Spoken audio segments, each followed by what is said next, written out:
So let me show you my eggs. I only use pasture-raised eggs.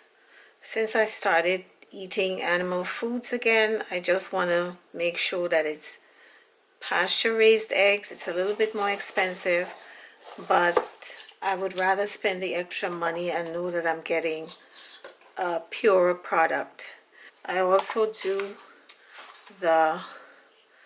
see this says 100% grass-fed and finished beef burger patties, 85% lean and 15% fat. This is a good ratio for burgers and meatloaf. So let's start dumping everything in there. I have 1 pound. The recipe is for 1 pound of ground beef. 85-15 I think you should do. So you have that fat. Your meatloaf need the fat to be a little bit tender. We have salt, garlic powder, black pepper, sugar. I have my eggs. Okay. Beat this a little bit. We're going to put 2 tablespoons of Worcestershire sauce.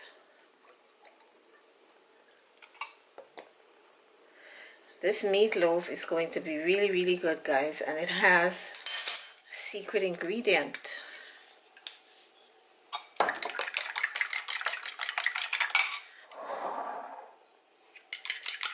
Gonna pour that in there.